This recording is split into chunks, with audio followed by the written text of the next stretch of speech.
దేశం మొత్తంలో ఔరంగజేబు హిందువులు ఎక్కడుంటే వెతికి మరీ చంపేసేవాడంట. మత మార్పిడులు కావాలి అని చెప్పి అన్నప్పుడు హిందూ ముస్లింగా మారినప్పుడు చంపేసేవాడంట. ఔరంగజేబు తాతలు కూడా ఇదే పని చేశారు.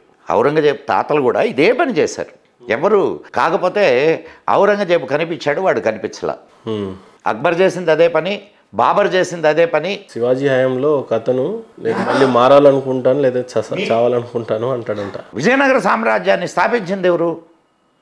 అక్కరాయలు బుక్కరాయలు. వాళ్ళు ముస్లింలని హిందువులుగా మార్చి కదా ఆయన విజయనగర సామ్రాజ్యాన్ని స్థాపింపజేసింది. భారతదేశం రెండు ముక్కలుగా చీలుతున్నప్పుడు పాకిస్తాన్ ఒక పక్క, ఇండియా 90% ముస్లిమ్స్ జిన్నా కోటేశారు అని చెప్పారు. కానీ మైగ్రేట్ ముస్లిం సోదరులు ఎక్కువగా పాకిస్తాన్కి వెళ్లకుండా ఇక్కడే ఉన్నారు. మత మార్పుడులు కూడా అక్కడి నుంచే ఎక్కువగా జరుగుతున్నట్టుగా కనిపిస్తున్నాయి. అంబేద్కర్ కొట్టుకొని చచ్చాడు. ఏది రే బాబు కామన్ సివిల్ కోడ్ ఏర్పాటు చేయమని. హిందూ కోడ్ బిల్ తీసుకొని వచ్చావు.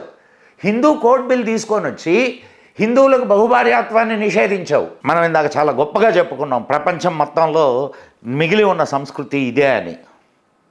అది మిగలకుండా పోద్ది. మత మార్పిడి జరిగిందా లేకపోతే హతమార్చారా? చంపిన వాళ్ళని చంపారు, మార్చిన వాళ్ళని మార్చారు. ఈ రోజుకి ఆడపిల్లల్ని ఎత్తుకొని పోతుంటారు వాళ్ళు. ఎక్కడికో ఎందుకు సార్? ఎప్పుడో మనం నిన్నటికి నిన్న ఫైజాబాద్ అదే ఓట్లేశారుగా, అక్కడ 12 ఏళ్ల అమ్మాయిని మానభంగం ఎవరు చేశారు? ఇద్దరు కలిసి. ఇప్పుడు బర్నింగ్ టాపిక్ అది. ఇక్కడ ఫైజాబాద్ ఎంపీ నేను అయోధ్యకు రాముడిని నేనే అన్నాడు. ఇప్పుడు మాట్లాడమను. గురుగారు నమస్తే. నమస్తే. సదావత్సలే మాతృభూమే. భారతదేశాన్ని కబ్జా చేయడానికి బ్రిటిషర్స్ వచ్చారు. అసలు భారతదేశం వాళ్ళ చేతిలో కబ్జాకి ఎలా గురైంది? ఆ తర్వాత బ్రిటిషర్ని తరిమి కొట్టడానికి 200 సంవత్సరాలు పట్టింది అని అంటారు. అసలు భారతదేశం వాళ్ళ చేతిలోకి వెళ్ళడానికి రాజులుండే, చక్రవర్తులుండే, రాజ్యాలుండే, వాళ్ళకే గురి కాలేనిది బ్రిటిష్ ఆధిపత్యంలోకి ఎలా అసలు భారతదేశం వెళ్ళిపోయింది? అసలు ఒక కోణం నుంచే మన చరిత్రకారులు చెబుతూ ఉంటారు. ఏమని చెప్తుంటారా అని అంటే, ఇక్కడుండే రాజుల మధ్య చాలా విభేదాలు ఉండేవి, వాళ్ళల్లో వాళ్ళు కొట్టుకుంటూ తీసపోయి వాళ్ళకి అప్పచెప్పారు అని. ఇదే కదా మనం చదువుకున్నాం. కానీ ఇక్కడ ఎవరు పరిపాలించారని చెప్తారు? మళ్ళా ఇన్వేడర్స్ అయిన ముస్లిమ్స్ పరిపాలించారని చెప్తారు. అంటే ఎవరి మధ్య విభేదాలు ఉన్నట్టు? ఢిల్లీని పరిపాలిస్తున్నది. ఇంకొకటి ఏంటంటే ఢిల్లీ సెంట్రిక్గానే వీళ్ళు ఆలోచిస్తారు తప్ప, ఆనాడు రాజ్యాలు విడివిడిగా ఉండేవి కానీ సంస్కృతి మొత్తం ఒక్కటే భారతదేశంలో. మీరు కన్యాకుమారి నుంచి కాశ్మీరం వరకు ఏది చూసినా మీకు దేవుళ్ళు ఒక్కరే, ఒకే రకమైన, అంటే అనేక రకాల దేవుళ్ళని పూజించవచ్చు కానీ బేసిక్గా వేదాన్ని అనుసరించే మతాలు ఉన్నాయి భారతదేశంలో. మతాలు లేకపోలేదు, మతాలు ఉన్నాయి, అనేక మతాలు ఉన్నాయి. అండ్ హిందూ ధర్మంలో నుంచి బయటకు వచ్చినటువంటి, అంటే బయటకు రావడం అనేది కూడా కాదు అది.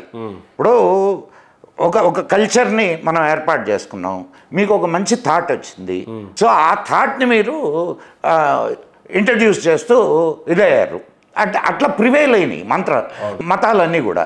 ఇప్పుడు బౌద్ధం తీసుకోండి, బౌద్ధం ఏమి అందరూ ఏమంటారంటే, అంటే ఇక్కడున్న ఒక సెట్ ఆఫ్ పీపుల్ అది హిందూ ధర్మానికి వ్యతిరేకం అని అంటారు.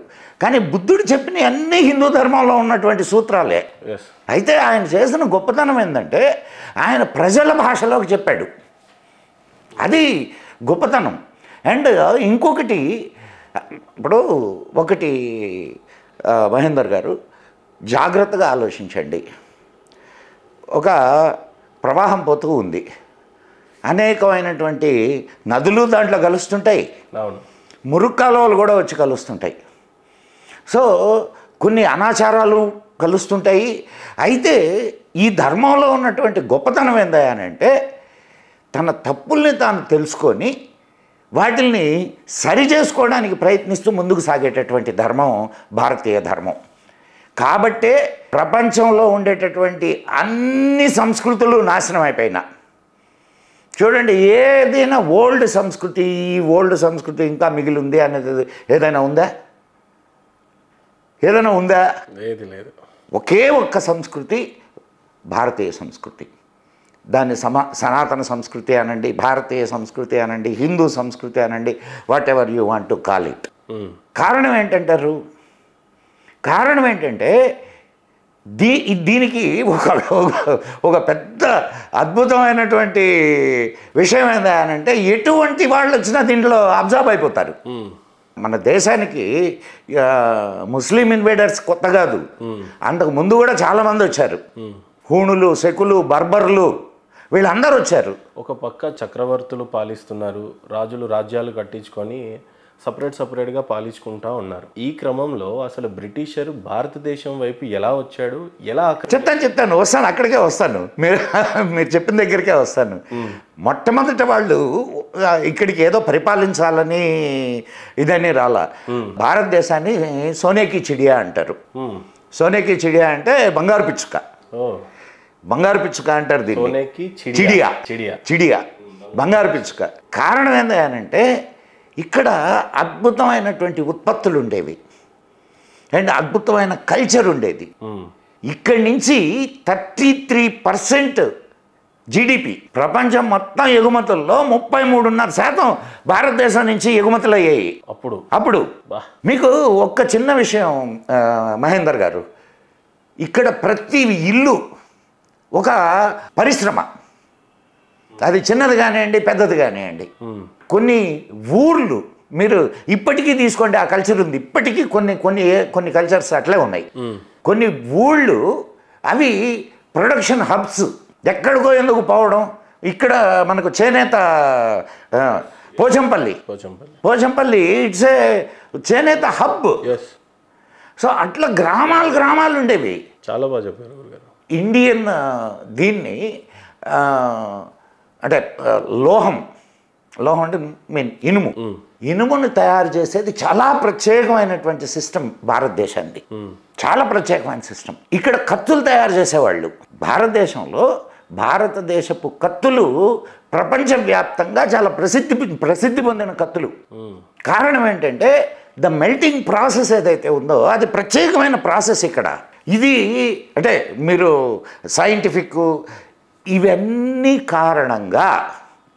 కారణంగా భారతదేశంలో మెకాలే తెలుసు కదా, ఏది మనకు విద్యా విధానాన్ని ప్రవేశపెట్టిన వాడు ఏం చెప్తాడానంటే భారతదేశంలో పేదవాడిని అనేవాడిని నేను చూడలేదు. ఎప్పుడు చెప్పాడు? 1830లో చెప్పాడు. ఈ దేశంలో నేను పేదవాడిని అనేవాడిని చూడలా, పని లేదు అనేవాడిని చూడలా, చదువు రాదు అనేవాడిని చూడలేదు, నేను ఇంట్లో డబ్బులు లెక్క పెట్టేవాళ్ళని చూడలా, వాళ్ళు రాసులు పోసుండేవి, వాళ్ళు చూచేవాళ్ళు. ఇది మెకాలే చెప్పింది. అంటే initial stages of Britishers. So ఇంత ఉంది కాబట్టే బ్రిటిషర్స్ ఇక్కడికి వ్యాపారానికి వచ్చారు. పోర్చుగీస్ వాళ్ళు కానీ బ్రిటిష్ వాళ్ళు కానీ వీళ్ళందరూ భారతదేశానికి ఎందుకు వచ్చారా అని అంటే భారతదేశం ఏమన్నా ఇక్కడ ఏమీ లేకపోతే ఎందుకు వస్తారు సార్ ఇక్కడికి? సో ఇక్కడికి వాళ్ళు వ్యాపారం చేసుకోవడానికి వచ్చారు, పాలించడానికి కాదు. కానీ ఇక్కడ ఉన్నటువంటి పరిస్థితులు, ఇక్కడ ఉన్నటువంటి లోపాలు వాళ్ళు గమనించిన తర్వాత వాళ్ళకి ఏమనిపించిందంటే దీన్ని మనం కబ్జా చేసుకోవచ్చు అనే, ఇప్పుడు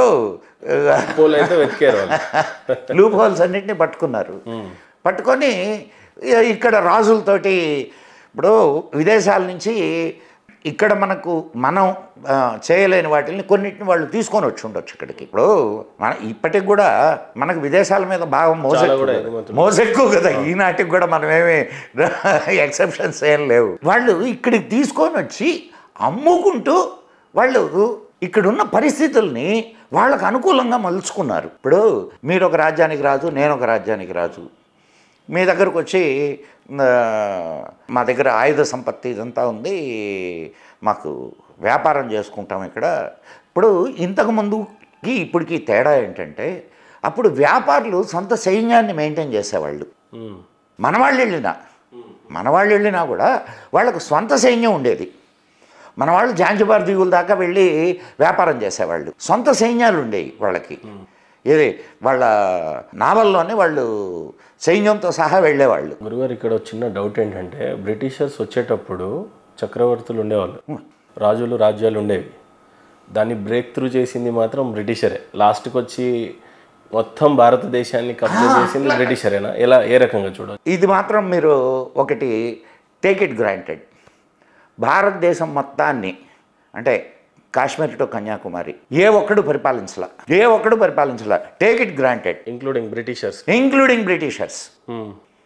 ఎలా? ఇప్పుడు మీరు ఒక ఏరియాలో బ్రిటిష్ ప్రభుత్వం ఉండేది, కానీ ఇంకొక ఏరియాలో స్వతంత్ర రాజులు ఉండేవాళ్ళు. మరి సామంత రాజులు ఉండేవాళ్ళు, స్వతంత్ర రాజులు ఉండేవాళ్ళు. మరి మొత్తం దేశాన్ని పరిపాలించినట్లు ఎట్లా వద్దండి? నిజాం నవాబ్ కూడా స్వతంత్రుడే కదా. అండ్ కాశ్మీర్ రాజు స్వతంత్రుడే కదా. వీళ్ళందరూ మరి స్వతంత్ర రాజులు ఉన్నప్పుడు వీళ్ళు దేశాన్ని మొత్తాన్ని పరిపాలించినట్లెట్ట? అవును కదా.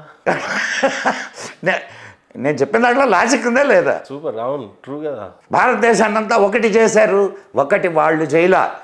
స్వాతంత్రం వచ్చిన తర్వాత ఇప్పుడున్న భారతదేశాన్ని ఏనాటి నుంచో మన సంస్కృతి సాంప్రదాయాలు కలిపి ఉంచినాయి మనల్ని. రాజులు పోట్లాడుకునే వాళ్ళు, ఇక్కడ యుద్ధాలు కూడా చాలా విచిత్రంగా జరిగాయి, మీకు తెలుసో తెలీదో.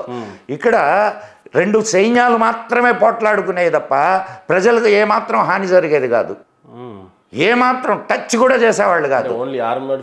ఆర్మడ్ ఫోర్సెస్ మాత్రమే పోట్లాడుకునేవి. యుద్ధానికి ఎప్పుడు ప్రజలు పాల్గొనలేదు ఏ చరిత్రలోనూ కూడా. ముస్లిం ఇన్వేడర్స్ వచ్చిన తర్వాత మాత్రమే యుద్ధ సిస్టమ్ మారిపోయింది, వార్ సిస్టమ్ మారిపోయింది. వాళ్ళు పాలించడానికి రాలేదు, దోచుకోవడానికి వచ్చారు. దోచుకోవడానికి వచ్చినప్పుడు అది నగరం అయితే ఏమి, పల్లె అయితే ఏమి, రెండింటిని దోచుకుంటారు. సో వాళ్ళు పల్లెల్ని నాశనం చేసుకుంటూ పోయారు వాళ్ళు. మన కాకతీయ సామ్రాజ్యం లొంగిపోవడానికి కారణం ఏమిటాయనంటే చుట్టూ ఉండేటటువంటి పల్లెల్ని నాశనం చేయడం మొదలుపెట్టారు. అప్పుడు లొంగి వచ్చారు కాకతీయ రాజులు. సో కానీ మీరు చెప్పింది చాలా క్లియర్గా, బ్రిటిషర్ కంప్లీట్ ఇండియన్ అయితే పాలించలేదు సార్. ఒకవైపు పోర్చుగీస్ వాళ్ళు ఉన్నారు, ఒకవైపు కాశ్మీరు, ఒకవైపు నిజాము, ఇంకా కొన్ని సంస్థానాలు, అట్లాంటి సంస్థానాలు, బోలెడు సంస్థానాలు భారతదేశంలో ఉండేవి, బ్రిటిషర్స్కి సంబంధం లేని. సో అటువంటిప్పుడు బ్రిటిషర్స్ మొత్తం ఈ దేశాన్ని పరిపాలించారు అని చెప్పడం, ఒకటి చేశారని చెప్పడం రెండు హాస్యాస్పదమైన విషయాలే. ఇకపోతే భారతదేశం పైకి దండయాత్ర చేయడానికి చాలామంది వచ్చారు. బ్రిటిషర్స్ వచ్చినప్పుడేమో క్రిస్టియానిటీ పుట్టింది అని అంటుంటున్నారు, తుర్కిష్లు వచ్చినప్పుడేమో ముస్లిం కమ్యూనిటీ బాగా పెరిగింది అని అంటున్నారు. ఇప్పటికీ ఆ ఛాయలు కనిపిస్తూనే ఉన్నాయి, మత మార్పిడులు జరుగుతూనే ఉన్నాయి, పెరుగుతూ ఉన్నాయి. భారతదేశంలో హిందువు రోజు రోజుకి తగ్గిపోతూ, ఇస్లామిక్ పెరుగుతూ, క్రిస్టియానిటీ పెరుగుతూ వస్తుంది ప్రపంచవ్యాప్తంగా కూడా. దీన్నే రకంగా చూడవచ్చు సార్. ఈ స్టేట్మెంట్ని మాత్రం నేను ఒప్పుకోను. అంటే ప్రపంచవ్యాప్తంగానే స్టేట్మెంట్ని ఒప్పుకోను. భారతదేశంలో పెరుగుతున్నాయి, ప్రపంచవ్యాప్తంగా హిందూ ధర్మం పెరుగుతుంది, ఇక్కడ తగ్గుతూ ప్రపంచంలో పెరుగుతోంది. మీరు I'm not joking, I'm not. మీరు అనేక దేశాల్లో చర్చిలు అమ్మకానికి ఉన్నాయి, అనేక దేశాల్లో.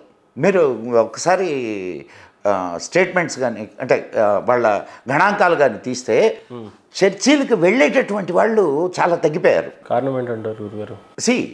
ఇప్పుడు ఎప్పుడైతే సైంటిఫిక్ ఇది పెరుగుతుందో మీకు వెతకడం మొదలెడతాడు మనిషి.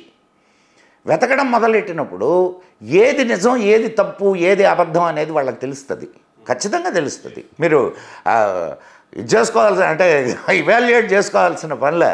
మీకు కొంచెం ఇప్పుడు మీకు జ్ఞానం వచ్చింది అనుకోండి, దాంట్లో నుంచి తప్పుకొని బయటకు వచ్చి ఏమిటి ఇది నిజం ఎంత అనేది ఆలోచిస్తాడు, ఏది సత్యం అనే దాని మీద వాడు నిజమైనటువంటి అన్వేషి. కానీ మరి భారతదేశంలో ఎక్కువగా మత మార్పిడులు జరుగుతూ ఉన్నాయి సార్. ఇక్కడ ఎన్ని రోజులు ఇది? ఇక్కడ మీకు మనకు స్వాతంత్రం వచ్చిన తర్వాత, స్వాతంత్రం రాకముందు వీళ్ళ జనాభా చాలా మినిమల్గా ఉండింది. మనకు స్వాతంత్రం వచ్చిన తర్వాత, రాజ్యాంగం రాసుకున్న తర్వాత పెరగడం మొదలైంది. మీరు గమనించండి. మీకు అది చాలా అంటే ఇది రాజ్యాంగం తప్ప, పాలించినటువంటి పాలకులు తప్ప అనేది ప్రజలే నిర్ణయించుకోవాలా. మనకు ప్రత్యేకంగా హిందువులకు ఒక దుర్గుణం ఉంది. అది దుర్గుణమా సద్గుణమా నాకు తెలియదు, కానీ దేవుళ్ళందరూ ఒకటే అనేస్తాడు. అందరు దేవుళ్ళు ఒకటే కదండి. ఎస్, దేవుళ్ళందరూ ఒకటే. దేవుడైతే దేవుళ్ళందరూ ఒకటే సార్, ఒకటే. ఇప్పుడు ఉన్నది ఒకటే శక్తి. ఏకం సత్ విప్రా బహుదా వదంతి. ఉన్నది ఒకటే, నువ్వు అనేక రకాలుగా చెప్తావు దాన్ని. మీరు ఏ దేవాలయానికైనా పోండి, మీరు ఏ దేవాలయానికి అయినా పోండి, పూజ చేసేటప్పుడు ఆయన్ని విశ్వానికి ప్రతీకగా పూజ చేస్తారు. ఓం విశ్వాంతరాత్మనే నమః.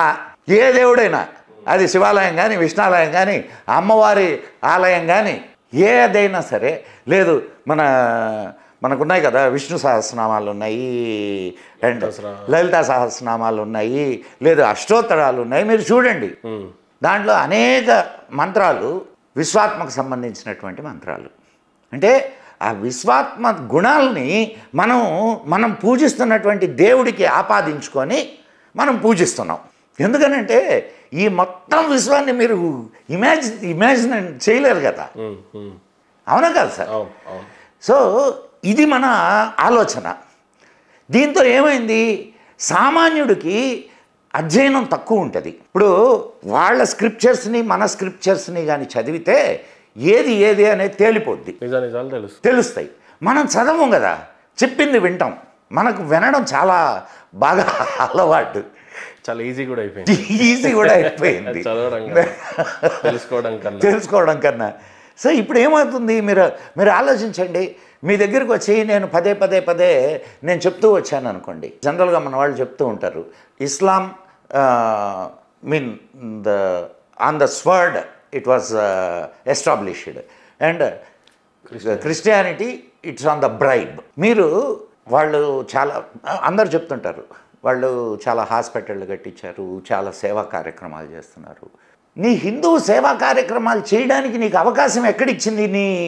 నీ దేశపు రాజ్యాంగం, నీ దేవాలయాలన్నీ. ఇప్పుడు మీరు ఆలోచించండి, కొద్దిగా ముందుకెళ్దాం. అంతకుముందు దేవాలయాల ద్వారానే కదా ఇది విద్యా ప్రాప్తి జరిగింది, సంస్కృతి వ్యాప్తి జరిగింది, అండ్ తక్కిన చాలా ప్రయోజనాలు దేవాలయాన్ని బేస్ చేసుకొని జరిగినాయి. అండ్ ఆనాటి కాలంలో దేవాలయానికి వెళితే నువ్వు వేరే ఊరి నుంచి వచ్చావు, నీకు సత్రాలు ఉండేవి, చౌల్ట్రీస్, ఫ్రీ భోజనాలు ఉండేవి, అన్నదాన కార్యక్రమాలు ఉండేవి. ఈ దేశంలో ఎప్పుడూ అన్నం అమ్మబడలేదు sir, for your kind information. అన్నం అమ్మబడలేదు ఇండియాలో. భారతదేశంలో ఒకడికి అన్నం పెట్టడం అంటే అది మహత్కార్యం. మా అతిథి దేవో భవ, మా ఇంటికి అతిథి వస్తే వాడిని దేవుళ్ళలాగా చూస్తాం. కానీ మన కల్చర్ మీకు మా చిన్నప్పుడు కూడా మన అంటే నేను ఐఎమ్ టాకింగ్ అబౌట్ ఒక 40-50 ఇయర్స్ బ్యాక్ హోటళ్ళు చాలా తక్కువ ఉండేవి. అండ్ ఏదైనా ఊరు కొంచెం పెద్ద ఊరు అనుకోండి, అక్కడ ఎవరో బ్రతకలేని వాళ్ళు ఉంటారు చూడండి, వాళ్ళు అన్నం భోజనాలు ఏర్పాట్లు చేసేవాళ్ళు, హోటల్ లాగా అనమాట, చిన్న హోటల్, ఇంట్లో భోజనాలు అనమాట. సో ఇంట్లో భోజనం దాన్ని ఏమనేవాళ్ళు తెలుసా, పూటకూళ్ళు అనేవాళ్ళు. అవును, ఎక్కడో చదివినట్టు పూటకూళ్ళు అనేవాళ్ళు. అంటే వాళ్ళని చాలా హీనంగా చూసేవాళ్ళు, ఎవరే వాళ్ళు అన్నం అమ్ముకుంటున్నారా అని. మీరు ఈ పిక్చర్ చూసారో లేదో, అదే ఆయన పేరేంటి, గురజాడ అప్పారావు గారు రాసిన కన్యాశుల్కంలో ఒక విధవ పూటకోళ్ళ ఆవిడ ఉంటుంది.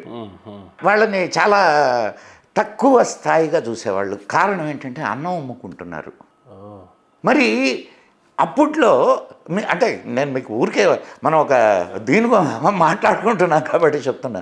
మరి అప్పట్లో వీళ్ళు యాత్రలు చేసేవాళ్ళు కదా. అప్పట్లో కూడా భారతీయుడికి, సనాతన ధర్మీయుడికి, హిందువుకి యాత్ర చేయడం అనేది తన జీవితంలో ఒక పార్ట్. ఎట్లా చేసేవాళ్ళు అనుకుంటున్నారు?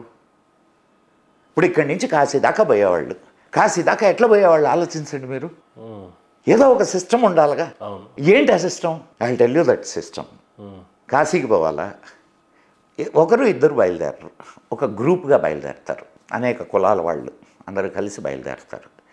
వాళ్ళకి కావాల్సిన సరంజామా కూడా తీసుకొని వెళ్తారు. కానీ కాశీకి పోవడానికి ఎన్ని రోజులు పడుతుంది? Takes lot of time. Months కావచ్చు, ఇయర్స్ కావచ్చు, అంటే ఇట్ డిపెండ్స్ ఆన్ ద. అన్ని రోజులకు సరిపడా వీళ్ళు ఆహారం మోసుకుపోగలరా? Not possible. So how they travelled. అంటే ఆ సిస్టమ్ ఏందో చెప్తాను నేనండి. ఇప్పుడు మీరు మీ గ్రూప్ కాశీకి వెళ్తున్నారు, చీకటి పడబోతుంది, 6 గంటలకంతా అంటే చీకటి పడే సమయానికి, సూర్యాస్తమయం సమయానికి ఏదో ఒక గ్రామం చేస్తారు, అక్కడ స్టే, మళ్ళీ తెల్లవారుజామున బయలుదేరుతారు. సో మీరు ఏదైనా ఊరు చేరగానే ఆ ఊరి పెద్ద వస్తాడు మీ దగ్గరికి, ఎవరైనా మీరు ఎక్కడి నుంచి వస్తున్నారు? మేము పలానా వాళ్ళం, పలానా ఊరు నుంచి వస్తున్నాం. సరే రాత్రికి మా ఊళ్ళో ఉండండి. మీలో ఎవరెవరు ఏ కులానికి సంబంధించిన వాళ్ళు? చాలా అంటే కులం అనగానే చాలా ఇదిగా అనుకోకండి ప్లీజ్. అందరి వివరాలు తీసుకునేవాడు. వాళ్ళ కులాలకు సంబంధించినటువంటి వాళ్ళ ఇళ్లల్లో వీళ్ళకి భోజనాలు ఏర్పాటు చేసేవాళ్ళు.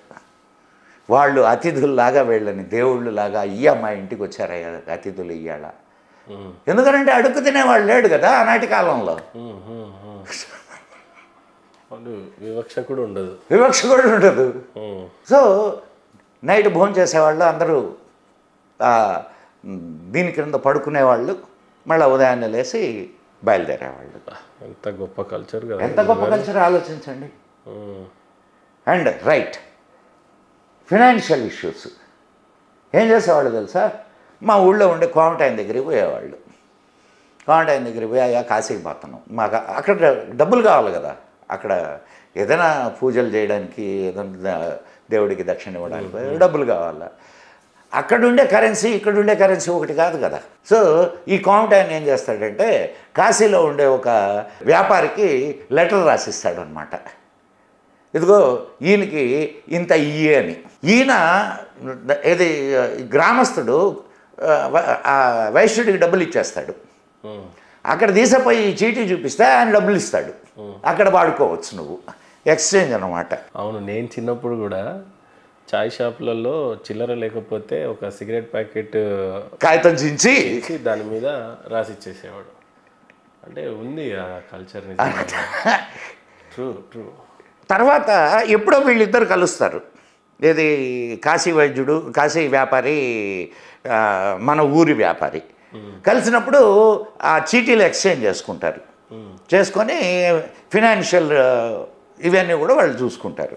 ఎంత అద్భుతమైన, చాలా కళ్ళకు కట్టినట్టుగా చెప్తున్నారు. సో అండ్ సార్ ఒక్క విషయం ఆలోచించండి సార్, ఒకనాటి కాలంలో భారతదేశపు గ్రామాలు అద్భుతమైనటువంటి ఇవి. మీకు ఉత్పత్తులన్నీ గ్రామాల్లో జరిగాయి. గ్రామాలలో యుటిలిటీ అయిపోయిన తర్వాత, అంటే గ్రామాలకు సరిపోయిన ఇది అయిపోయిన తర్వాత అవి పట్టణాల్లో అమ్మేవాళ్ళు. సో పట్టణాల డబ్బులన్నీ గ్రామాలకు వచ్చాయి. గ్రామం నుంచి ఒక్క రూపాయి కూడా పట్టణానికి పోయేది కాదు. మీరు చెప్తుంటే ఎవరో ఒక పెద్ద ఆయన గ్రామాలు ఈ దేశానికి పట్టుకోమాలంటే బహుశా అదేనేమో మరి. నేను కానీ ఈరోజు ఏమైంది, కుల వృత్తులు దెబ్బతిన్నాయి. మీకు నేను అంటే అది మంచా చెడు అనేది కాదు, నేను ఓన్లీ అనాలిసిస్ మాత్రమే ఇస్తున్నా. మంచి చెడు అనేది లెట్ ద పీపుల్ డిసైడ్. మీరు ఒక రేజర్ ఎంతది ఇంతది రేజర్ వచ్చింది మార్కెట్లోకి, ఒక కులం లేచిపోయింది, అవునా కదా? ట్రూ. మంగళి వాళ్ళకి చాలా వరకు తగ్గింది, సోదరులకి ఎవరు వెళ్ళట్లేదు షాప్స్లోకి.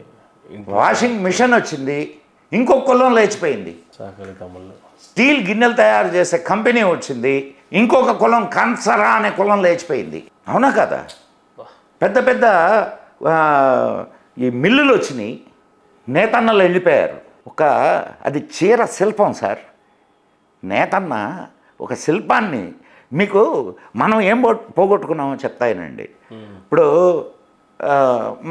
మా చిన్నప్పుడు మేము చూసాం, మా ఇంటికి మా మంగళి వచ్చేవాళ్ళు, చాకళ్ళు వచ్చేవాళ్ళు.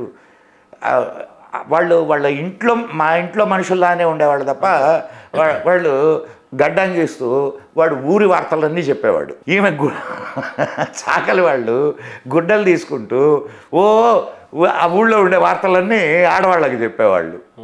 సో అంటే న్యూస్ చెప్పడం కాదు అక్కడ, దట్ హ్యూమన్ రిలేషన్. ఆ హ్యూమన్ రిలేషన్స్ పోయినాయి. ఈరోజు పంట పండితే దాంట్లో ప్రతివాడికి భాగం ఉండేది. కరెక్ట్.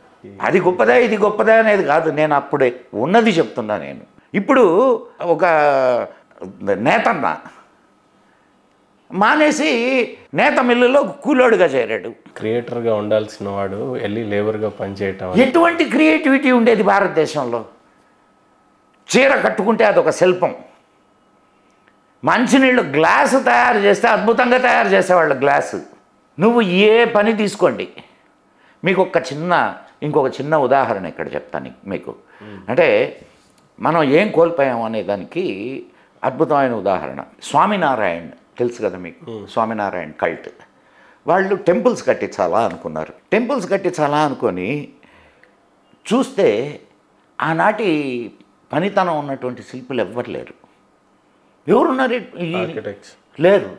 వాళ్ళ జనరేషన్స్ అంతా అప్పుడంటే రాజులు పరిపాలించారు, రాజులు పోషించారు కాబట్టి వాళ్ళ జీవనాలు గడిచిపోయాయి.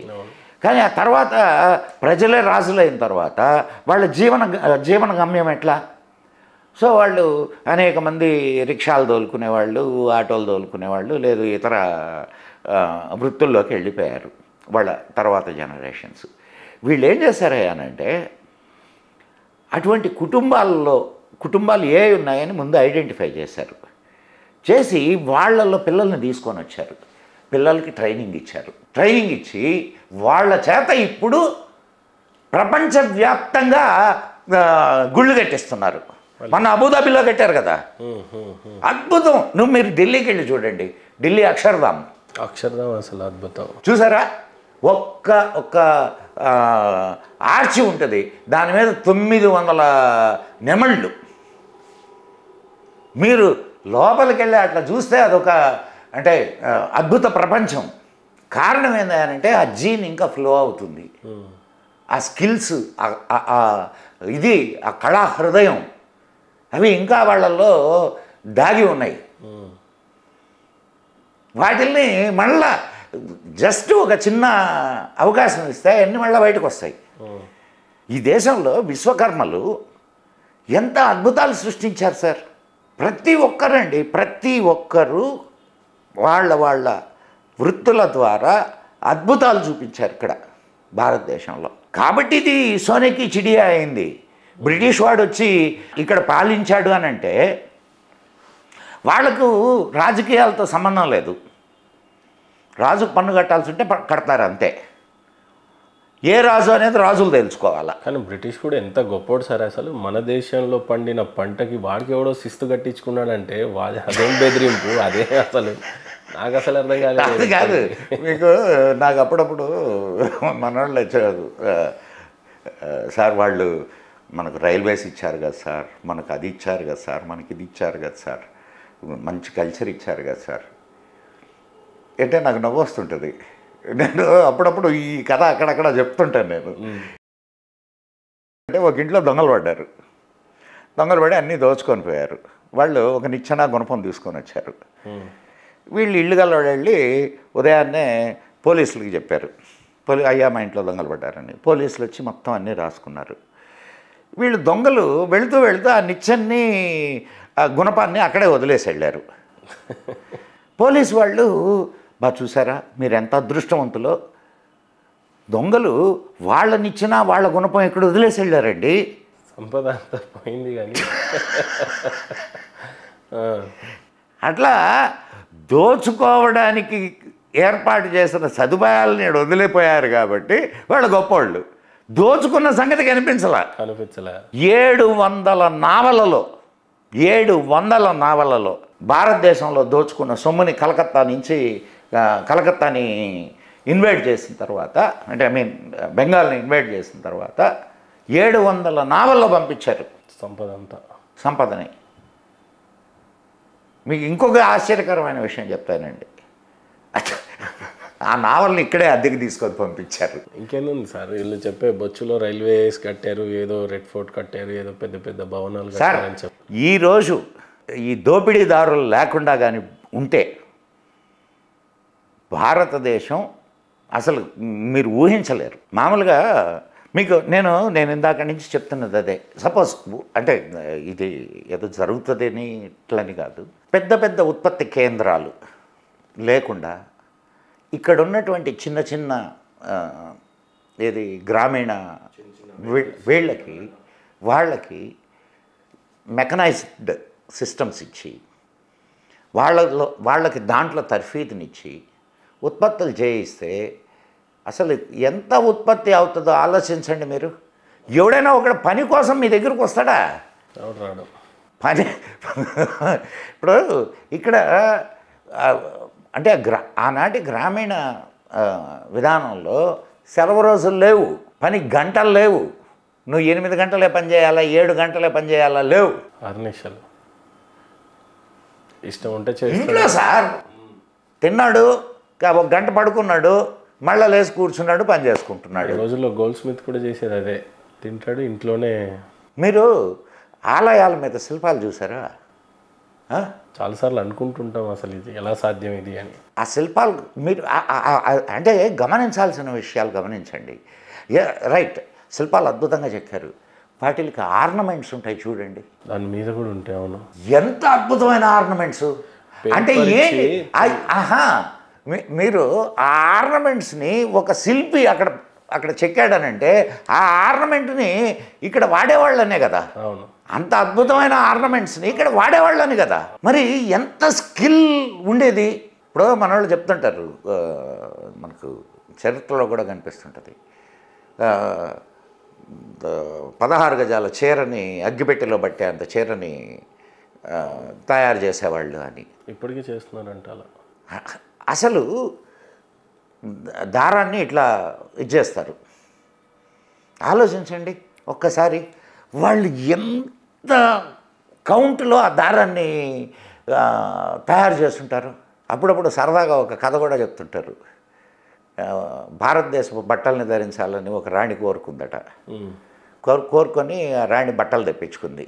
బట్టలు తెప్పించుకుంటే ఆమె ఆ బట్టలు ధరించి చాలా ఆనందంగా సభలోకి వచ్చేసింది. ఇదేంది రాణి నగ్నంగా వస్తుంది అని చెప్పి సభికులందరూ ఆశ్చర్యపోయారంట. బట్టలు వేసుకొని ఉంది ఆమె, అలా కానీ అంత సున్నితంగా ఉండేవి. అది నిజమా కాదా అనేది కాదు, ఒక ఉపమానం అది. అంత అంత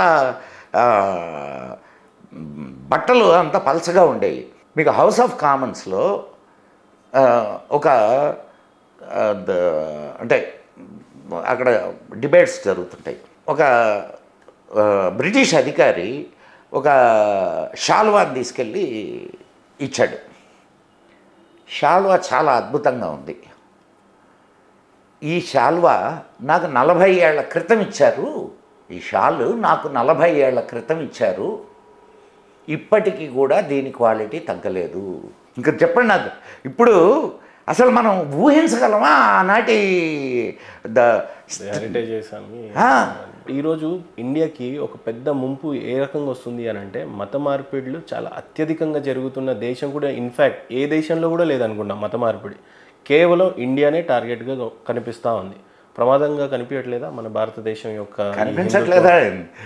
కనిపించే సంఘటనలన్నీ దాని కారణంగానే జరుగుతున్నాయి. కారణం ఏమిటంటే దీని వెనక చాలా అంటే కుట్రకోణాలు దాగున్నాయి.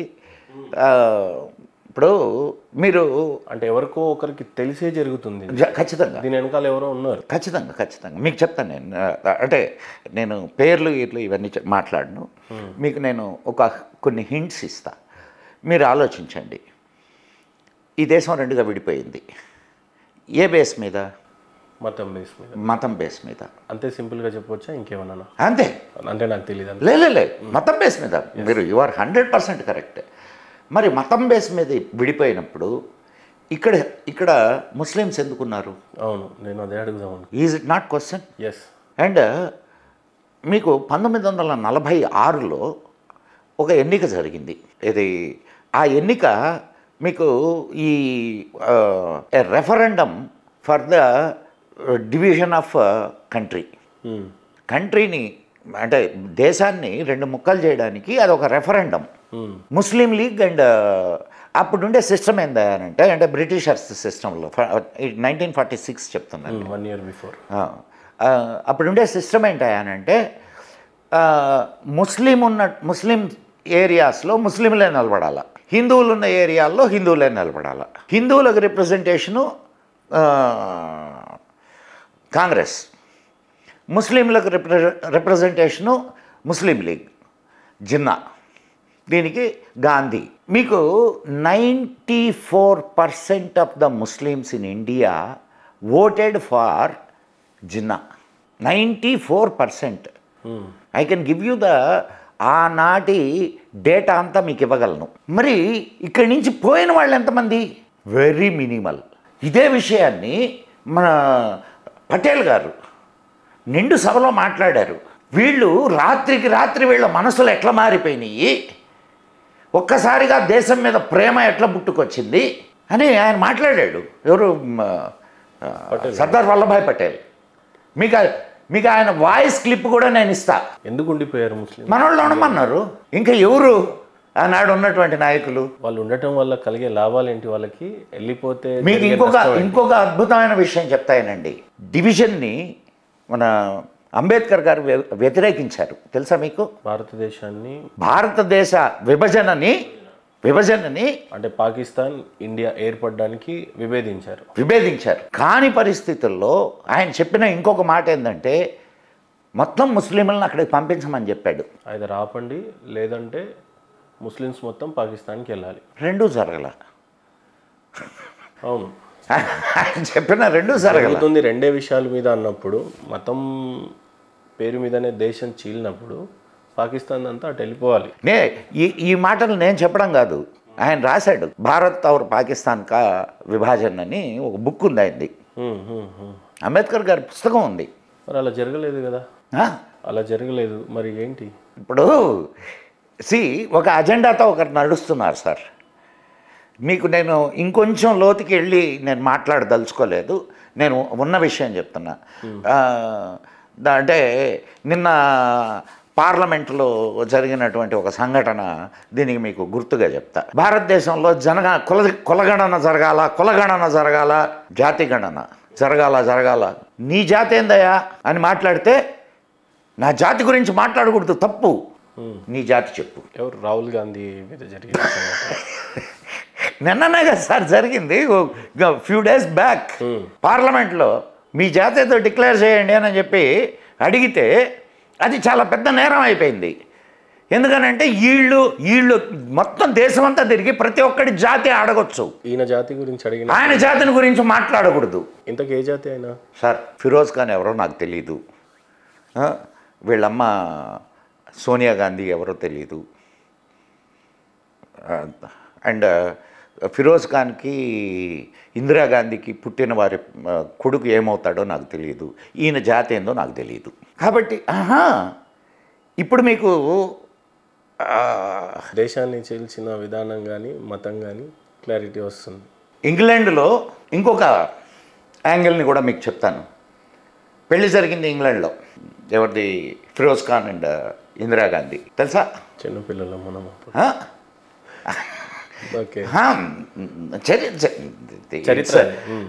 Proven fact. పెళ్లి జరిగింది అక్కడ. మరి మీకు ముస్లిం మతంలో ఒక సిస్టమ్ ఉంది. Until and unless you change your religion then only you will get married. ఇప్పుడు ఇందిరాగాంధీ ఎవరు? ముస్లిం అవ్వాలి, ఇంకా దాంట్లో అదే ఫ్యాక్ట్ కదా మరి. అంటే ఆమె నెహ్రూ కూతురు కాబట్టి ఎగ్జామ్షన్సా? ఫిరోజ్ ఖాన్ సమాధిని చూడడానికి ఈ రోజుకు వాళ్ళు వెళ్ళరు సార్. కారణం ఓట్ బ్యాంక్ రాజకీయం. అది కూడా ఎక్కడ బయటపడుద్దా అని. అంటే మీరు చెప్తున్న సూటిగా ఇప్పుడు రాహుల్ గాంధీ ముస్లిమే అవుతాడు. నేను చెప్పలా, మీరు చెప్తున్నారు. కానీ అదే అనుకోవచ్చా పోనీ? ఎట్లా ముస్లిం అవుతాడు?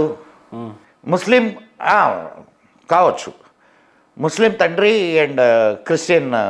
మనమైతే బేసిక్గా హిందువులోనైనా ఎక్కడైనా సరే తండ్రి ఏ క్యాస్ట్కి చెందినవాడో, ఏ కులానికి చెందినవాడో అదే అని పేరు రాస్తూ ఉంటాం. సరే, అట్టయితే ఇప్పుడు మీరు డిసైడ్ చేయండి ఆయన ఎవరనేది. ఉన్నదే కదా మీరు చెప్తుంది. నేను ఉన్నదే చెప్పాను, నేను అందుకే చెప్పింది. సో చౌదరి ఈ దేశాన్ని ముక్కలు చేయడానికి అనేక రకాలైన ముసుగులు వేసుకొని ఆయన అదే కోట్ వేసుకుంటాడు, మళ్ళీ జంజం వేసుకుంటాడు. నేను ఇది గోత్రీకుడిని అని చెప్తాడు, శివభక్తుడిని అంటాడు, శివుడు ఫోటో చూపిస్తాడు. ఎవరిని మోసం చేస్తావు నువ్వు? తెలుసా మీకు? ఇప్పుడు ఈయన సోమనాథ్ వెళ్ళాడు. సోమనాథ్లో ఒక సిస్టమ్ ఉంది. నువ్వు ఎంటర్ అయ్యేటప్పుడు హిందువా నాన్ హిందువా అనేది 2 రిజిస్టర్స్ ఉంటాయి. హిందూ అయితే హిందూ దాంట్లో నీ నేమ్ ఎంటర్ చేయాలా, నాన్ హిందూ అయితే నాన్ హిందూ దాంట్లో నేమ్ ఎంటర్ చేయాలా. ఈయన ఆ దేవస్థానాన్ని ఇది చేసినప్పుడు నాన్ హిందూ దాంట్లో రిజిస్టర్ చేశాడు. రాహుల్ గాంధీ సోమనాథ్ ఆలయానికి ఖచ్చితంగా this was came in to the papers. ఇప్పుడు చెప్పండి, దత్తాత్రేయ గోత్రిక,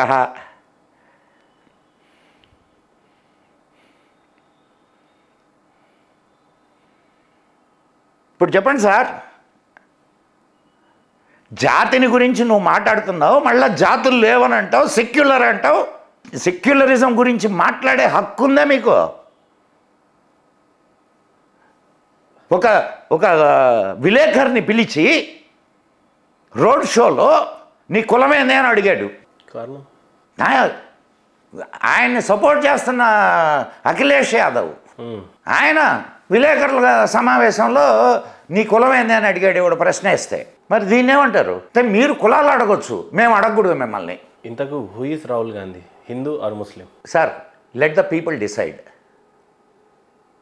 రాహుల్ గాంధీ మీరు అనుకున్నంత పప్పు కాదు, పప్పుగా నటిస్తున్నాడు అంతే.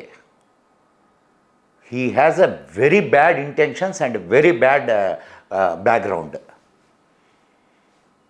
మీకు ఇంకో విషయం చెప్పమంటారా? వాజ్పేయి టైంలో యుఎస్లో ఒక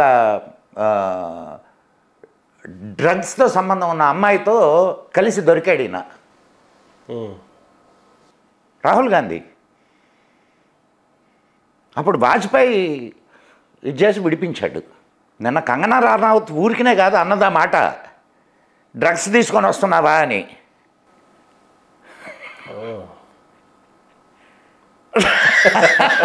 అర్థం అంటే ఎక్కడి నుంచి ఎక్కడికి లింక్ ఉందో చూడండి. సో మనం గుడ్డిగా ఇప్పుడు హిందువులకు వ్యతిరేకం, నీకు అభివృద్ధితో సంబంధంలే, నీకు ఇంకొక దాంతో సంబంధంలే, హిందువులకు వ్యతిరేకమైతే నాకు ఫర్రు. 95% ముస్లిమ్స్ పోయినసారి జిన్నాకి ఓటేశారు, కానీ ఆగిపోయారు. జిన్నాకి కాదు, నేటి జిన్నాకి. అది కూడా ఉంది కదా. దేశం బాగుపడడం అనేది వాళ్ళకి అనవసరం. హిందువులకి ఓటు వ్యతిరేకులు వాళ్ళకి వేస్తాం మేము. ఇది మానసిక స్థితి. దేశం డెవలప్ అవుతుందా? ఈరోజు ప్రపంచ దేశాల్లో, ప్రపంచ ఆర్థిక వ్యవస్థల్లో 5వ స్థానంలో ఉన్నది. Modi is trying for 3rd place. ఎంత ఇన్ఫ్రాస్ట్రక్చరల్ డెవలప్మెంట్ జరిగింది ఏమన్నా ఆలోచించారా? ఎంత అంటే రక్షణ రంగంలో ఎంత డెవలప్మెంట్ జరిగింది? మీ తాతల టైంలో దేశాన్ని దోచుకున్నారు. హిందీ చీని బాయ్ బాయ్ అని చెప్పి దేశాన్ని దోచిపెట్టారు. ఈరోజు కైలాష్ మానస్ సరోవరు అండ్ అక్సాయ్ చిన్ ఎట్లా పోయినాయి అనుకుంటున్నారు? 1962 వార్లో, చైనా వార్లో ఆ ముందు సంవత్సరమే చవన్లై భారతదేశానికి వస్తే హిందీ చీని బాయ్ బాయ్ అని చెప్పి చేతులు వేసుకొని తిరిగారు. 2వ సంవత్సరం యుద్ధంలో పరిస్థితి ఏంది? నీ రక్షణ సిస్టమ్ సరిగా లేక కనీసం మన సైనికులకి ఈ మనసులో తిరిగేదానికి బూట్లు లేవు సార్, సరి అయిన బూట్లు. భారతదేశ సైనికులకి పంచశీల సిద్ధాంతంతో మనం రక్షణ రంగానికి ఇచ్చేటటువంటి ఇవన్నీ తగ్గించేసాం. ఎవడు పడితే వాడు వచ్చి కొట్టిపోయాడు. అదే విషయాన్ని నెహ్రూ గారు పార్లమెంట్లో అందరూ గొడవ చేస్తున్నారు. ఇది ఇట్లా ఇది నీ వల్ల జరిగింది, నీ వల్ల జరిగిందని ఆయన నెహ్రూ గారు ఏమన్నారో తెలుసా, అక్కడ ఒక గడ్డి మొలక కూడా మొలగదు, మొలవదు, దాని గురించి ఎందుకు మీరు ఇంత గొడవ చేస్తారని మాట్లాడాడు. మహావీర్ త్యాగి అని పార్లమెంటేరియన్, ఆయన లేసి ఏం చెప్పాడో తెలుసా, మీ తల మీద కూడా ఒక ఇంట్రుకు మొలవదు, తీసపోయి చైనా వాడికి ఇవ్వకూడదు అని మాట్లాడాడు. ఇదంతా చరిత్ర సార్, రికార్డెడ్. ఇన్ని కాదు ఆ కుటుంబం చేసింది. టిబెట్ చైనా వశం కావడానికి కారణం ఎవరు అనుకుంటున్నారు? చైనా సైన్యము టిబెట్ని ఆక్రమించుకోవడానికి పోతుంటే ఇక్కడి నుంచి 3000 టన్నుల బియ్యం పంపించాడు చైనా సైన్యానికి. Recorded evidence. ఎందుకు లొంగిపోయాడు అట్లా? ఎందుకు లొంగిపోయాడో దేశ ప్రధాని కావండి? లొంగడం కాదు, అది ఒక రకమైనటువంటి ప్రేమ. ఎందుకు టేక్ ఇట్? Communism, socialism. కమ్యూనిజాన్ని నమ్ముకున్న రష్యా సంకనాగిపోయింది. పెరెస్ట్రోయికా గ్లాస్ను వస్తా అంటారు దాన్ని. ఇప్పుడు చైనా అంచుల్లో ఉంది. కమ్యూనిజాన్ని నమ్ముకున్న ఏ దేశం బాగుపడిందో చెప్పండి నాకు. నీ దేశంలో కమ్యూనిజం వస్తే నువ్వు తట్టుకోగలవా? ఒక అరాచకవాదం sir. Black book of communism అని చెప్పి ఒక పుస్తకం ఉంది. దాంట్లో ఆ పుస్తకాన్ని రాసినటువంటి వాళ్ళు వివిధ దేశాలకు సంబంధించిన ఎక్స్ కమ్యూనిస్టులు, వివిధ దేశాలకు సంబంధించిన ఎక్స్ కమ్యూనిస్టులు. వాళ్ళు గణాంకాలతో సహా రాశారు. ఏందో తెలుసా, ఇప్పటి వరకు 11 కోట్ల మంది, ప్రపంచవ్యాప్తంగా 11 కోట్ల మందిని చంపారు భారతదేశం, మన కమ్యూనిస్టులు. భారతదేశంలో కాదు, ప్రపంచవ్యాప్తంగా కమ్యూనిస్టులు 11 కోట్ల మందిని. మావ్ సేటంగ్ ఒక్క చైనాలో 6 కోట్ల మందిని చంపాడు. వర్గ పోరాటం పేరుతో మనుషుల్ని చంపుకుంటా పోతే ఎప్పటికైనా ఉంటాయి 2 వర్గాలు. ఇక్కడ భారతదేశంలో వాళ్ళది కమ్యూనిజం సక్సెస్ కాకపోవడానికి కారణం ఏమిటాయనంటే ఇక్కడ ఉన్నటువంటి సిస్టమ్ ఆఫ్ ఎకనామిక్స్. ఇక్కడ హ్యావ్స్ అండ్ హ్యావ్ నాట్స్ ఉన్నారు, లేరని కాదు. కానీ వాళ్ళు ఎవడి పని వాడు చేసుకునేవాడు, ఎవడి తిండి వాడు సంపాదించుకునేవాడు. మీకు ఇందాక చెప్పాను కదా, గ్రామీణ వ్యవస్థ. నీకు ఇక్కడ స్వాభిమానం ఉంటుంది. నీ సొంతంగా నువ్వు బ్రతుకుతున్నప్పుడు నువ్వు ఎవరికిందైనా పని చేస్తుంటే వాడికి నువ్వు బానిస అంటే బానిసాని కాదు, ఉద్యోగం చేస్తున్నావు, వాడు ఒక మాట అంటే పడాలా, లేకపోతే వాడు చెప్పింది నువ్వు చేయాలా. నీ స్వాభిమానం ఏమి ఉండదు అక్కడ. ఇప్పుడు నువ్వు సొంతంగా నీ వ్యాపారం మీరు చేసుకుంటున్నారు. మదర్ నచ్చలేదు, పోవా నువ్వు మాట్లాడకపోతే ఇబ్బంది లేదులే అనొచ్చు నువ్వు. అదే నువ్వు ఒక ఉద్యోగి అయితే సార్ కాస్త కన్సిడర్ చేయండి, యూ హ్యావ్ టు బౌ.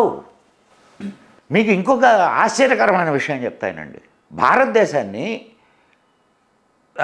మొత్తం బ్రిటిష్ వాళ్ళు అడుగుపెట్టినటువంటి ప్రతి చోట, ప్రతి దేశాన్ని 400 సంవత్సరాలు తక్కువ లేకుండా పరిపాలించారు. ప్రపంచం మొత్తం మీద 400 సంవత్సరాల చరిత్ర తీసుకోండి మీరు. ఒక్క భారతదేశాన్నే వాళ్ళు 150 సంవత్సరాల కంటే ఎక్కువ పరిపాలించలేకపోయారు. అది కూడా 1857లో సిపాయిల తిరుగుబాటు అనే పేరుతో జరిగింది మొట్టమొదటి స్వాతంత్ర సంగ్రామం.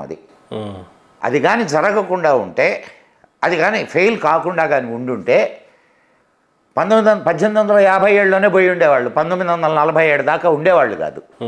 1947 దాకా ఉండేవాళ్ళు కాదు సార్ వాళ్ళు. మీకు ఇంకొక యాంగిల్ని కూడా చెప్తానండి. నెహ్రూ గాంధీల వల్ల దేశానికి స్వాతంత్రం వచ్చింది. ఏంది బినా ఖడ్గ్ బినా డాల్, అదే ఒక రక్తపు చుక్క నేల రాలకుండా ఏడ రాలేదు సార్. లక్షల మంది చచ్చిపోయారు. ఎవరి రక్తం నేల రాలేదంటే బ్రిటిష్ వాళ్ళ రక్తం నేల రాలా. అవునా కదా? ఇది అహింస సిద్ధాంతాల పేరుతో సామాన్య ప్రజల నడువులు విరిచారు. ఇట్లా ఇప్పుడు మీకు ఒక విషయం అర్థమై ఉండాలి. 1875లో కాంగ్రెస్ స్టార్ట్ అయింది. కాంగ్రెస్ని స్టార్ట్ చేసింది ఎవరు sir? Gandhi, Nehru. AO Hume, retired British అధికారి, కాంగ్రెస్ పార్టీని స్థాపించింది.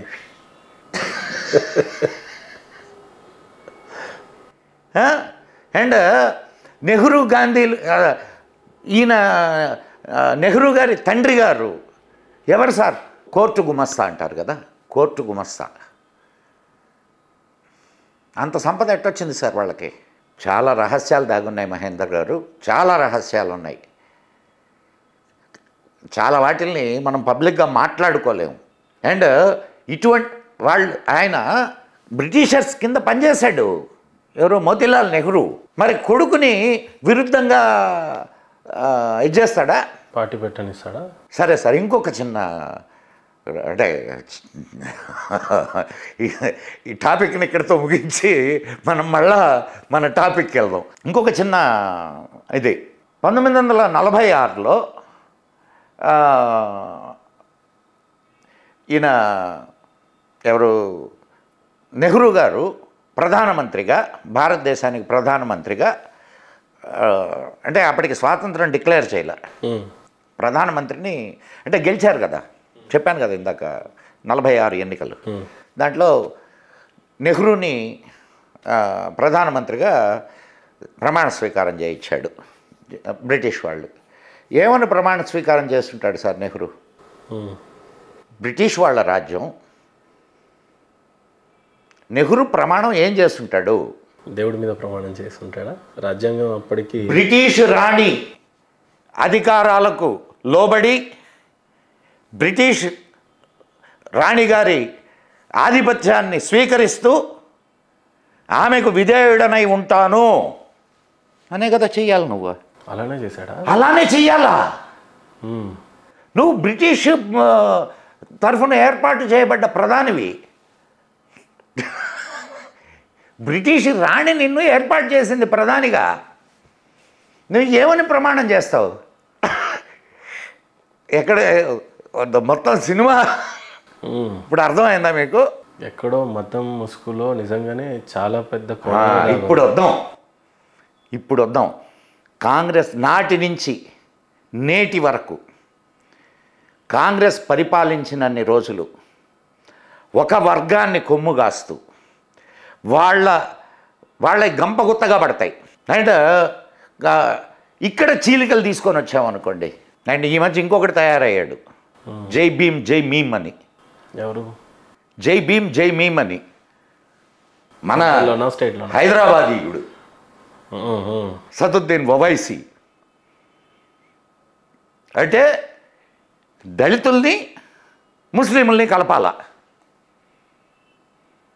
భారతదేశపు దళితులు అంత తెలివి తక్కువ వాళ్ళేం కాదు. మన పార్లమెంట్లో ప్రమాణ స్వీకారం చేసేటప్పుడు కూడా జై భీమ్ అన్నాడు. నేను అంటున్నది అదే. మండల్ పేరునరా?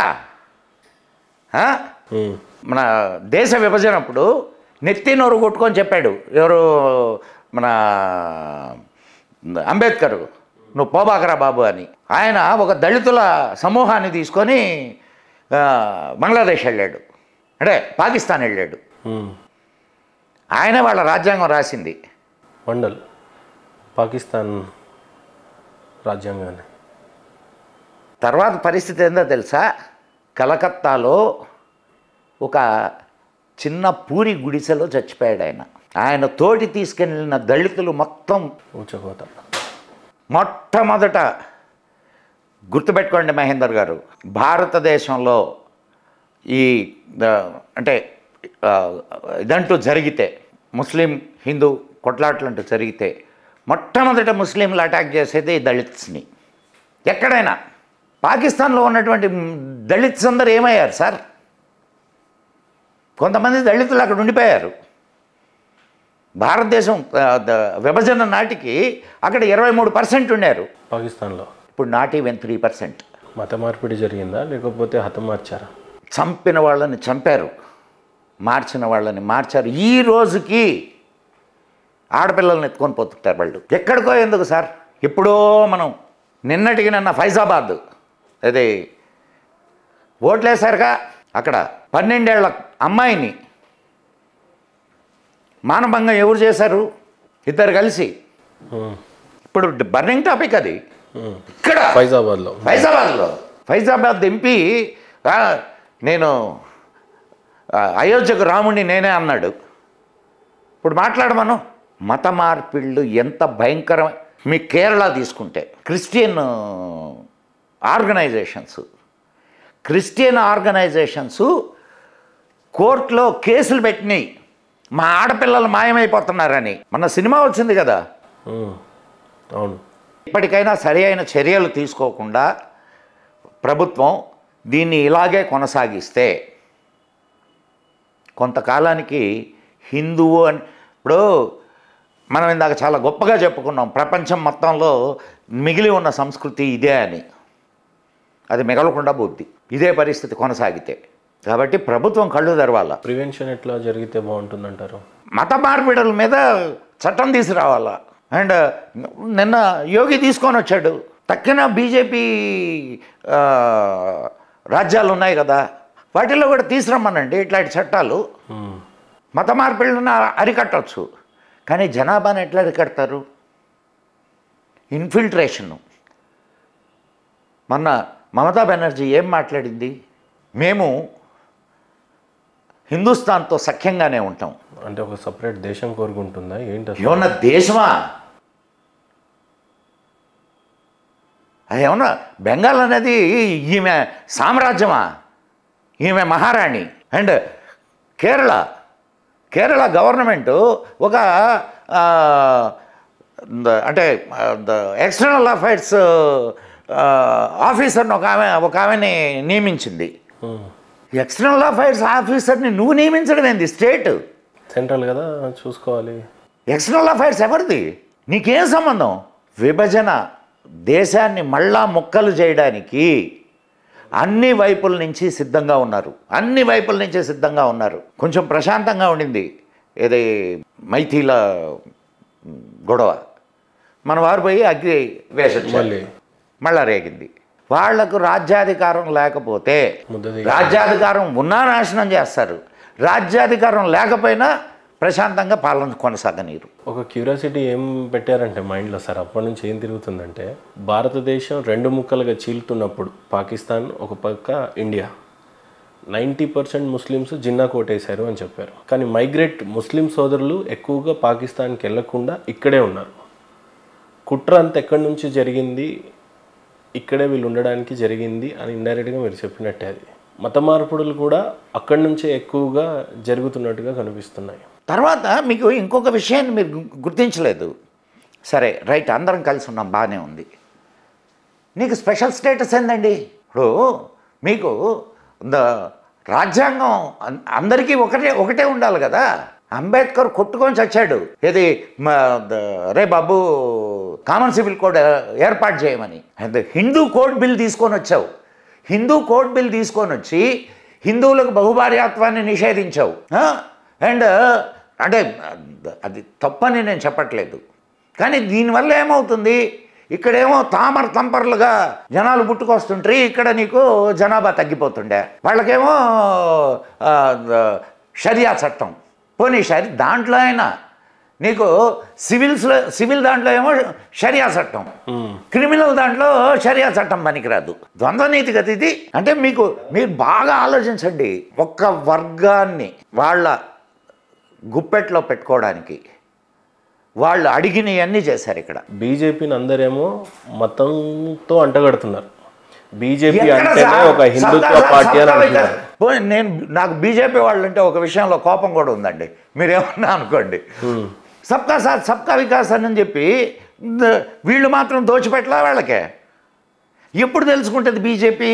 అరే నీ ఓటు బ్యాంక్ ఇదిరా అని చెప్పి బీజేపీ ఎప్పుడైనా ఆలోచించిందా? ఇప్పటికి కూడా బీజేపీని ద్వేషిస్తుంది అయితే ముస్లిం సోదరులే, గంపగుత్తగా కాంగ్రెస్కే పడుతున్నాయి. మీరు చెప్పిన దాన్ని బట్టి చూస్తే హిందువులు ఇంకా మేలుకొల్కోకపోతే చాలా కష్టం. మేల్కొన్నారు. మేల్కోబట్టే ఒక్క విషయం, మేల్కోబట్టే 2014లో మోడీ గారు వచ్చారు, 2019లో మోడీ గారు వచ్చారు. మీరు ఆ మాట చెప్పకండి. మొన్న రిజల్ట్ చూస్తే 240 ఇచ్చారు, తక్కువే ఇవ్వలా. కానీ మళ్ళీ కాంగ్రెస్ పుంజుకున్నట్టు కనిపించింది కదా. సార్ 400 నుంచి 99కి వచ్చింది సార్. అది మన వాళ్ళు 0 నుంచి 240కి వచ్చారు. రెండు సీట్ల నుంచి 240కి వచ్చారు.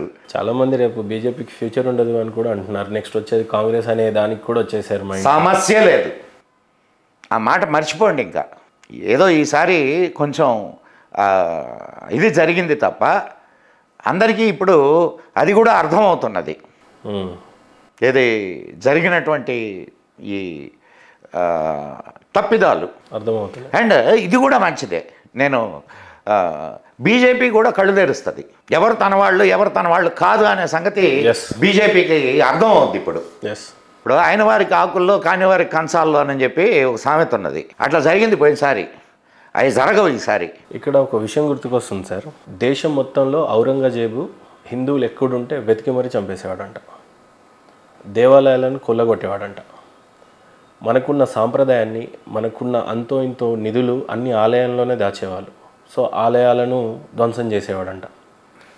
మత మార్పిడులు కావాలి అని చెప్పి అన్నప్పుడు హిందూ ముస్లింగా మారినప్పుడు చంపేసేవాడంట.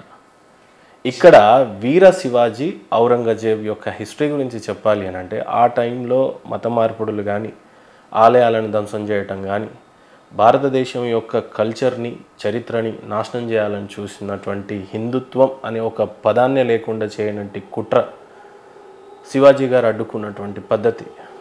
శివాజీ గారి గురించి చెప్పాలంటే ఏం చెప్తారు సార్? మీరు ఔరంగజేబు దగ్గర నుంచి వచ్చారు. ఔరంగజేబు తాతలు కూడా ఇదే పని చేశారు. ఔరంగజేబు తాతలు కూడా ఇదే పని చేశారు. ఎవరు కాకపోతే ఔరంగజేబు కనిపించాడు, వాడు కనిపించలా. అక్బర్ చేసింది అదే పని, బాబర్ చేసింది అదే పని. ఎవరు ఎక్సెప్షన్స్ ఏం లేవు. కాకపోతే మన వాళ్ళకి ఇప్పుడు సిస్టమ్ ఏంటంటే, మనకి ఇంకొక పెద్ద జబ్బు ఉంది. ఇవన్నీ హిందువులు నేర్చుకోవాల్సినటువంటి విషయాలు. ఒకసారి అవతలకు పోతే ఇంక నువ్వు మళ్ళీ యువతలకి రావడానికిలే. ఒకసారి నువ్వు ముస్లింగా మారావు, నిన్ను మళ్ళీ వెనక్కి తీసుకొచ్చుకొని నీ వాడుగా మార్చుకునేటటువంటి ఇది లేదు సిస్టము. పూర్తిగా ఆలవసం అయిపోయిన తర్వాత ఇంక రావడానికి ఆయన కూడా ఒప్పుకోడు. ఎవరు ఒప్పుకోరు. శివాజీ హయాంలో ఒక అతను నేను మళ్ళీ మారాలనుకుంటాను లేదా చావాలనుకుంటాను అంటాడంట. అక్కడన్నా మాదన్న విద్యారణ్య స్వామి మన దీన్ని విజయనగర సామ్రాజ్యాన్ని స్థాపించింది ఎవరు? అక్కరాయలు, బుక్కరాయలు. వాళ్ళు ముస్లింలని హిందువులుగా మార్చి కదా ఆయన విజయనగర సామ్రాజ్యాన్ని స్థాపింపజేసింది. పోనీ దాన్ని తీసుకొని ఈనాటికి మన మఠాలు ఉన్నాయి, స్వామీజీస్ ఉన్నారు, వీళ్ళందరూ ఉన్నారు. ఈ శుద్ధి కార్యక్రమాలు ఏమైనా చేస్తున్నారా? ఆ కార్యక్రమం చేసింది మహాకార్యం. అది ఒక ఆర్య సమాజికులు ఆ కార్యాన్ని చేశారు, చాలా గొప్పగా చేశారు. ఆ మార్పు రావాలా? అంటే బలంగా అడ్డుకునే మార్పులు, బలంగా అడ్డుకోగలగాల, వెళ్ళిన వాళ్ళని మళ్ళీ వెనక్కు తీసుకురాగలగాల.